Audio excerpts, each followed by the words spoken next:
Hello guys, आगे आपका भाई जो 22 नई वीडियो में आज का टॉपिक जो है वो है मृदा प्रदूषण। अब देखिए इसके बारे में हमको पढ़ना क्या है, इसके बारे में समझ लेते हैं। हमको पढ़ना है मृदा प्रदूषण कैसे होता है, मृदा प्रदूषण की परिभाषा क्या होती है, मृदा प्रदूषण फैलाने वाले कारक क्या होते हैं, और जो है मृदा प्रदूषण को रोका कैसे जाता है। अगर मृदा प्रदूषण हद से ज़्यादा हो जाए तो किस रूप का, मतलब किससे क्या आपदाएँ आ सकती हैं, इसके बारे में पढ़ना है। तो इसके बारे में अधिक जानकारी पाने के लिए हमारे इस वीडियो में बने रहिए। चलिए स्टार्ट करते हैं ये वीडियो। देखिए गाइज, आज का टॉपिक जो है वो मृदा प्रदूषण है, यानी कि मृदा प्रदूषण। अब देखिए जो मृदा प्रदूषण की परिभाषा क्या होती है इसके बारे में समझ लेते हैं। देखिए जो वैज्ञानिक रूप से लिखा गया है वो क्या लिखा है, मृदा की उर्वरक क्षमता में कमी। ओके गाइज, उर्वरक क्षमता में कमी मृदा प्रदूषण कहलाता है। अब देखिए मृदा प्रदूषण में मतलब कि अगर मृदा मिट्टी में उर्वरक क्षमता यानी कि जो है उसमें मतलब फर्टिलाइजर, यूरिया, इन सब चीज़ों की कमी हो जाती है, उर्वरक शक्ति की कमी हो जाती है, उसको बोलते हैं मृदा प्रदूषण। ये तो होगा वैज्ञानिक। अगर हम आम बोल चाल भाषा में बात करें तो देखिए मृदा प्रदूषण उसे कहते हैं कि मृदा की स्वास्थ्य में गिरावट या ह्रास होना मृदा प्रदूषण कहलाता है। स्वास्थ्य मतलब जैसे हम लोग स्वस्थ रहते हैं उसी तरह मेरी मतलब कि हम लोगों की मिट्टी भी स्वस्थ रहनी चाहिए। ओके गाइज, ना कि उसमें किसी चीज़ की अधिकता होनी चाहिए, ना भी किसी चीज़ की जो है कमी होनी चाहिए। जैसे कि आप देखते हैं अम्ल और क्षार। अम्ल और क्षार के बीच की कड़ी क्या होती है, मेन बिंदु की जो उदासीन होता है 7 पे होता है, पीएच मान 7 होता है। वो कौन चीज़ होता है, जल होता है। जल 7 कुछ हो। मृदा की गुणवत्ता में ह्रास होना या कमी होना ही मृदा प्रदूषण कहलाता है। ओके गाइज, अब इसके बाद में देखिए जो इसके कारण क्या होते हैं, यानी कि मृदा प्रदूषण के फैलने के कारण क्या होते हैं उसके बारे में समझ लेते हैं। मृदा प्रदूषण फैलने के 2 कारण हैं। अब ये 2 कारण कौन कौन से चीज़ हैं। सबसे पहला कारण हो गया कीटनाशक का प्रयोग और खादों का प्रयोग। ओके गाइज, तो देखिए जो कीटनाशक खादों का प्रयोग होता है, जैसे कि कीटनाशक में हम लोग डालते हैं फर्टिलाइजर डालते हैं और जो है कीटनाशक दवाइयाँ डालते हैं। जैसे कि हम लोग फसल बोते हैं, धान, गेहूँ, चना, मक्का, ये सब चीज़ें बोते हैं, तो इसमें एक ना एक बार आप जो है कीटनाशक डालना ही डालना पड़ता है। जैसे कि मान लीजिए हम लोग चना बोए, चना ग्राम जिसको बोलते हैं। गाइज चना बोए और उसके बाद में जब चना में दवाई कब पड़ती है, फूल आने लगता है तब एक बार स्प्रे पड़ता है, एक बार नॉर्मल सी दवा पड़ती है, उसके बाद में टॉनिक की, उसके बाद जब दूसरी बार दवाई कब पड़ती है, जब उसमें फली आने लगती है, फली वेधक कीट लगने लगते हैं। उससे पहले जो है इसमें दवाई पड़ जानी चाहिए कीटनाशक। ओके गाइज, जो फली वेधक कीट होते हैं वो फली में छेद करके अंदर के जो चना बनता है, ग्राम बनता है, उसको खा लेते हैं। ओके गाइज, तो ये होता है जो 2 बार प्रयोग किया जाता है कीटनाशक चने में। ओके, ऐसे ही हम लोग जितने भी फसल बोते हैं सब में जो है कीटनाशक का प्रयोग करते हैं। बिना दवाई के कोई भी एक ऐसी फसल बताइए जो हो जाए। कोई भी ऐसी फसल नहीं होगी जिसमें दवाई ना पड़ता हो। ओके गाइज, अब ये तो रही दवाई की बात। इसके बाद में जो दवाई में आम तौर पर जो ज़्यादा प्रयोग करने वाली दवाइयाँ क्या होती हैं, वो होती हैं BHC। अब ये BHC क्या होता है इसके बारे में, benzene hexa chloride, benzene hexa chloride. Okay guys, benzene hexa chloride होती है जो सबसे ज़्यादा दवाइयों में प्रयोग की जाती है। ओके गाइज, जो ये जितने भी आप कीटनाशक है दवाइयाँ देखते होंगे ये सब कार्बन श्रृंखला से बनी होती हैं। ओके गाइज, कार्बन श्रृंखला, अगर आप केमिस्ट्री में पढ़े होंगे कार्बन श्रृंखला यानी कि कार्बन चैन, इसमें ही ये बनी होती हैं। जैसे कि कार्बन से कई हाइड्रोजन जोड़ के, कभी सोडियम, कभी कुछ चीज़ें जोड़ के जो है उसको कार्बन श्रृंखला, यानी कि कार्बन उसमें हो एक चैन के रूप में।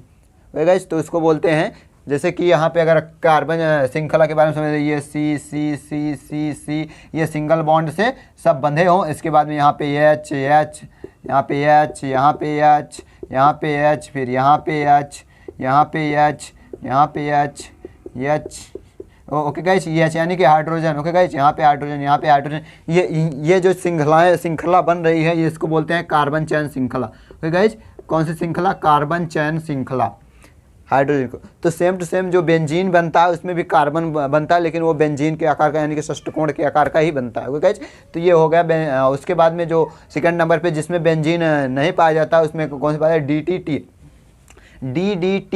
इसका फुल फॉर्म क्या होता है, डाइफिनॉल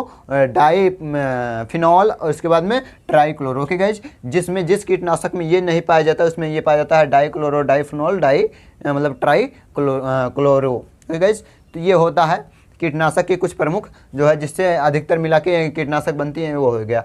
इसके बाद में जो होता है खाद, खाद में जो है जैसे कि यहाँ पे दिखाया गया खाद, खाद से भी जो है हमारे भूमि की उर्वरा शक्ति घटती है। ओके गाइज, तो जैसे कि हम लोग जो फसल बोते हैं तो खाद जो है उसमें डालते हैं, बिना खाद के कोई भी फसल पैदा नहीं होती। अगर आप कोई भी ऐसा फसल जानते हो बिना खाद के पैदा होती हो तो कमेंट जरूर करना। ओके गाइज, तो उसके बारे में अधिक रिसर्च करूँगा मैं, उसके बारे में उसकी भी बुआई करूँगा क्योंकि मैं खुद भी एक किसान हूँ। ओके गाइज, तो देखिए जो खाद होती है, खाद में सबसे ज़्यादा इंसान क्या डालता है, यूरिया लेके आया, बो दिया एक बोरी यूरिया, एक बीघे में डाल दिया एक बोरी, 50 किलो यूरिया, 45 किलो, तो ये यूरिया उसकी अधिक मात्रा हो जाएगी। इसमें उतना पेड़ पौधे को चाहिए नहीं, उससे ज़्यादा दे दोगे तो क्या होगा, इस मिट्टी की सेहत तो नुकसान पहुंचाएगा ही, मिट्टी को नुकसान तो पहुंचाएगा ही। यूरिया हो गया, डाई तो बहुत कम ही लोग डालते हैं जो है। अब किसान ये नहीं समझ पाते हैं कि यूरिया डालने से उसका जो पेड़ तो बढ़ेगा, फली भी आएगी लेकिन बहुत कम आएगी, उसमें जो है बोलेंगे मार गया यानी कि फली जो है उसमें फल लगेगा वो कम लगेगा, और कुछ फल उड़ जाएंगे जिसमें कुछ में निषेचन नहीं होगा, वैसे सूख जाएंगे, पहिया जिसको बोलते हैं धान की। तो ये इंसान ये समझ नहीं पाता है, किसान ये समझ नहीं पाता है, अल्लाह की यूरिया छींट देता है।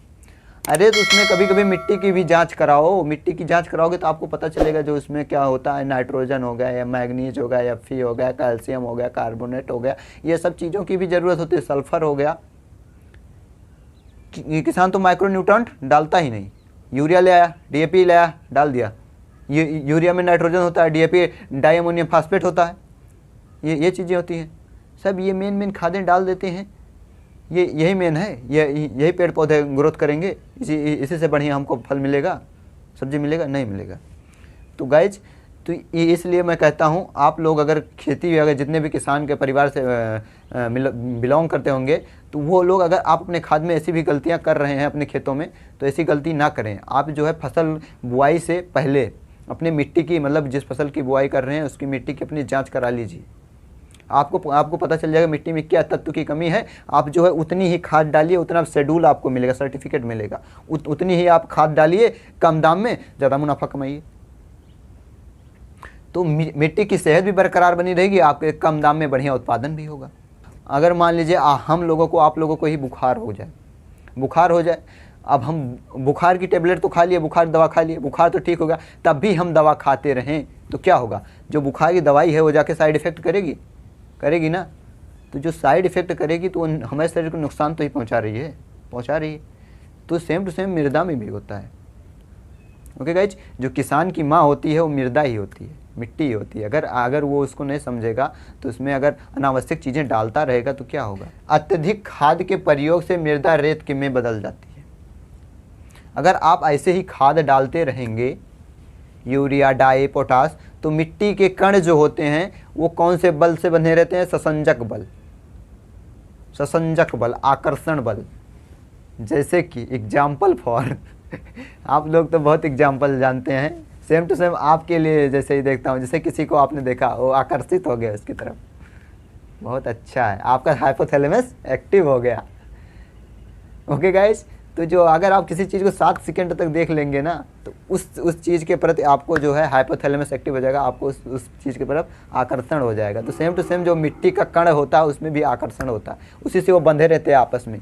जब वो ससंजक बल ही उसका कम पड़ जाएगा, ढीला पड़ जाएगा, टूट जाएगा, तो मिट्टी जो होती है रेत की तरह बिखरने लगेगी। ऐसे हवा आएगी, उड़ती चलेगी, मैं उड़ता चलूँ मस्त हवा में। ओके गाइस, तो जो है ज़्यादा खाद का प्रयोग ना कीजिए, आपकी जो मिट्टी है वो खसखसी हो जाएगी, रेतीली हो जाएगी। इसके बाद में जो आता है अपर्दन। अपर्दन होता क्या है, अपर्दन होता है मिट्टी के बहाव को अपर्दन कहते हैं। अब ये नहीं कि जो है हवा से रेत की तरह उड़ के गई तो उसको बोलो अपर्दन हो रहा है, नहीं।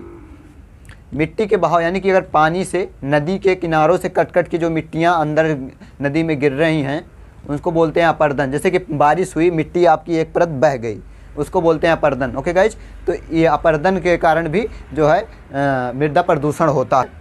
अपर्दन के कारण मिट्टी की उपजाऊ परत कट जाती है। अभी हमने बताया बारिश होगी, पानी बहेगा, बाढ़ आएगी, तो जो है मिट्टी की ऊपरी परत जो उपजाऊ परत होती है वो ही कट के बह जाएगी।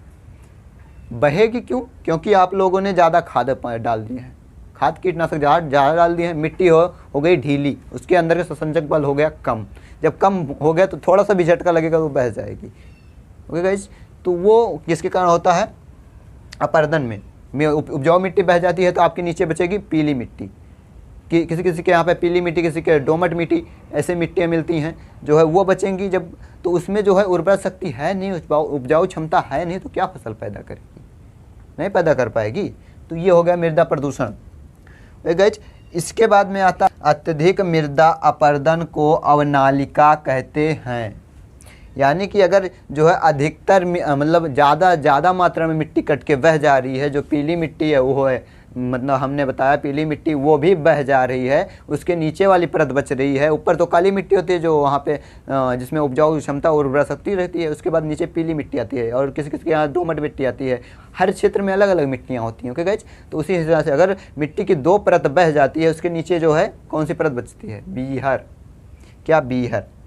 तो बह जाती है तो उसको अवनालिका बोलते हैं। यानी कि अगर जो है मिट्टी की ऊपरी परत बह जाती है, अधिक मिट्टी की ऊपरी परत बह जाती है, तो उसको क्या बोलते हैं? अवनालिका।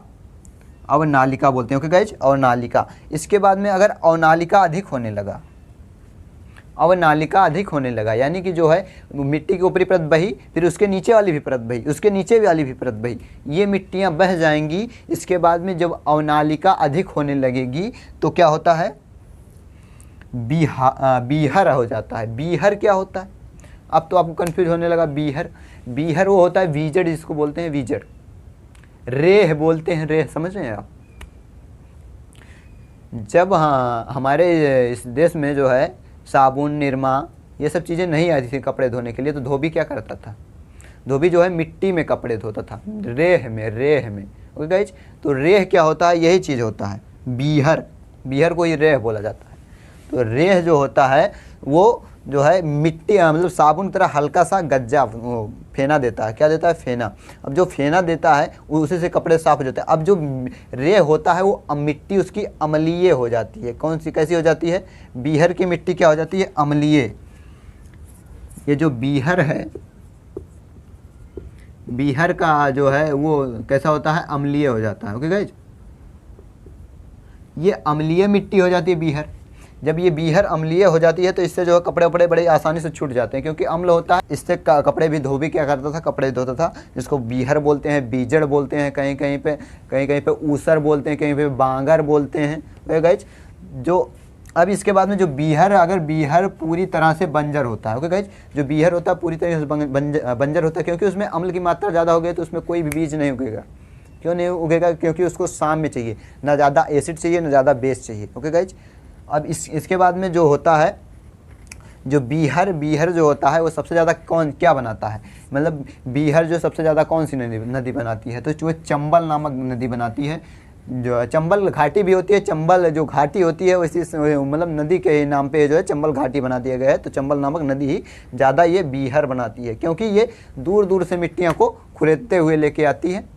वहाँ की जो है अम्लीयता, एसिड, उसको लाके यहाँ की मिट्टी पे छोड़ देती है और यहाँ की उपजाऊ मिट्टी लेके चल देती है। तो ये मिट्टी जो सबसे मतलब ये नदी जो है सबसे ज़्यादा जो है बीहर या बंजर इन सब चीज़ों को बनाने की कोशिश बनाती है। ओके गाइज, तो मैं आशा करता हूँ आपको ये वीडियो अच्छा लगा। वीडियो को लाइक कर देना, चैनल को सब्सक्राइब कर देना, दोस्तों में शेयर कर देना। ओके दोस्तों, तो ये हो गया कंपटीशन के लेवल का थोड़ा सा छोटा सा पार्ट। अगर आपको मृदा प्रदूषण तो ऐसे बड़ा है, बहुत बड़ा है, इसमें क्या क्या चीज़ें मिलाने पर होता है, जैसे कि हम लोग जो है जानवरों को मार के मतलब जानवर मर रहते हैं उसको भी तोप देते हैं, उससे भी प्रदूषण होता है। पॉलीथीन जो है मिट्टियों में दबा देते हैं, इससे भी प्रदूषण होता है। अगर इसके बारे में अगर पूरी फुल डिटेल से फुल थ्योरी चाहिए आपको तो नीचे कमेंट कर देना। अगर आपका कमेंट 10 से ज़्यादा होगा तो मैं जो है उस पर वीडियो बनाने की कोशिश करूँगा। मिलते हैं नेक्स्ट वीडियो में नेक्स्ट टॉपिक के साथ, तब तक के लिए जय हिंद, जय भारत।